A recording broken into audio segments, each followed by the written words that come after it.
Hey guys, it's Megan. This week we're talking all about defining your own success. See you in a few.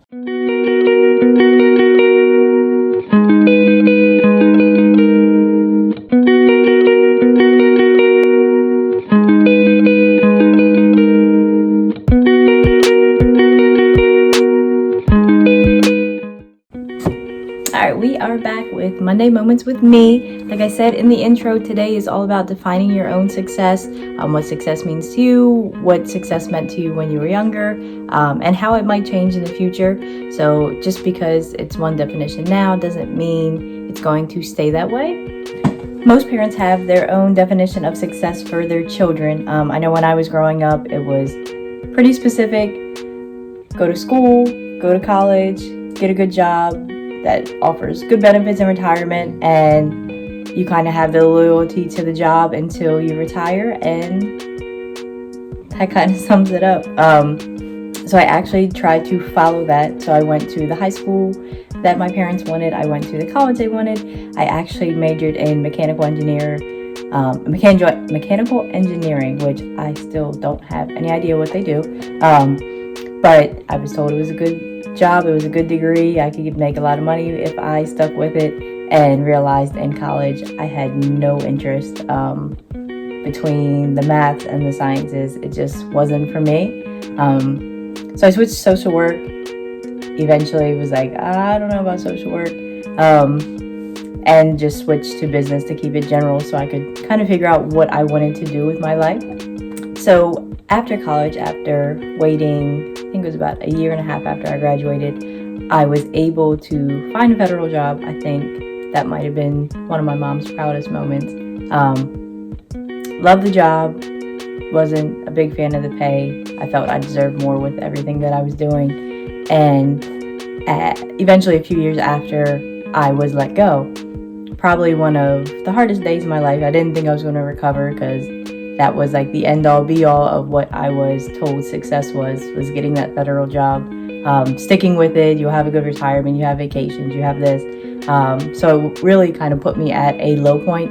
Wasn't sure what I was going to do, but I was working with Paint Night part-time, and the opportunity came for me to take it over. So it's kind of crazy how things happen. When bad things happen, the doors that kind of open up, and that federal job was my last job that I've had, and I think that was 2014 or 2015. And after losing it and kind of recovering from the shock, I redefined my success and redefined what I wanted my life to look like. There is no wrong definition of success. It's really just what your personal goals are. For me, my definition of success changed where it was more important for me to have time. I was commuting from Hartford County to Baltimore City on top of working 8.5-hour days. So with traffic, I could guarantee 50 hours a week at least. I was not in the house. I was not home. I was on someone else's time. I had to verify when I was taking my lunch break, sometimes ask when I had to use the bathroom, attend meetings, and someone else was in control of my time. I realized that wasn't ever going to work for me again. So to me, I'd give up a whole lot of money, a whole lot of paycheck, job security for more time. So now that I work from home, make my own schedule, run multiple businesses, I choose when I want to work, how I want to work, when I want to take vacations, and that freedom feels better than any paycheck could ever make me feel. The other thing that's important with me with defining success is a big house, a flashy car. None of that's really ever impressed me. Paying off my debt is. So for some people, getting a bigger house is important. For me, I like my townhouse, and I have a goal set to have it paid off very early to kind of relieve me of debts, relieve me of obligations. One thing I hate is owing people money, whether it's car payments, house payments, kind of anything. So success for me would be paying off my house. I wouldn't have a debt to owe to anyone. It's mine. I can do as I please with it. I can sell it if I want. I can rent it out if I want, and all the profits come to me. So staying in my house, having it paid off early is much more important to me than buying a new house. And you kind of have to break down for yourself what is important. If a big house is important to you and that's going to make you feel like you're successful, then get the big house. If a nicer car, if a better paying job, everybody's definition is going to be different. And I carried the definition that my parents set for me for a very long time,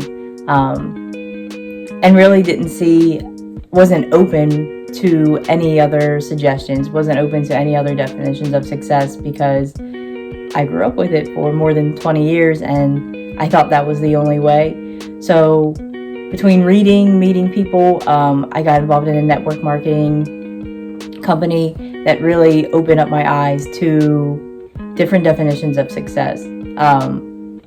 Staying home with my kids every day is very important to me. Getting them on the bus, off the bus. If something happens on the bus and they decide they want to be a car rider, I can do that. They're not forced into any situation. If they're sick at school, I can pick them up. If their teacher has an event and needs parents to volunteer, I can volunteer. If they're having an ice cream party, no matter what it is, I can always be available. And that's probably the most important part of my success. And time is the one thing that you can't get back. So you can lose money, make it back. You can lose a job, make the money back. You can find another stream. But once your day's over, your day's over. So my definition of success is having the freedom of time, as much time as possible that you're in control of, without someone else running it, telling you what to do, telling you what time you have to be here. If they tell you have to be there early, you have to be there early. You might get fired. If they tell you have to stay late, you have to stay late. And I just learned that I don't like that. And I definitely encourage everybody, take a second, take some time, get a piece of paper, write down what your parents' definition of success was for you. Figure out your definition of success, see where they meet, see where they don't meet, and also figure out if there's something you want to change and redefine your success so that the next 5 years you can start building your own dream. All right, so that kind of sums up defining your own success. If you have questions, need advice, need anything, reach out to me, let me know. So we are moving on to our song of the day, which is Lupe Fiasco, Superstar. I'm a huge fan of Lupe. I think all of his songs have a good message. This one is very fitting for today. If you are what you say you are, a superstar, then have no fear. You're defining your own success. You're defining your own life. So whatever you say you are, whatever you say you're going to be, just go at it fearlessly. Don't question it. Don't let anybody get in your head. Everything that I've done outside of someone else's definition, someone has told me I was going to fail, told me it wasn't going to work, told me it was just temporary, told me like anything you could think of, they told me. And it hurts until you build that skin up to where you trust yourself and know it's worth it. So go at it with no fear. You're going to be whatever you say you're going to be. Just don't let anybody get in the way of that. So thank you all, and I will see you guys next Monday.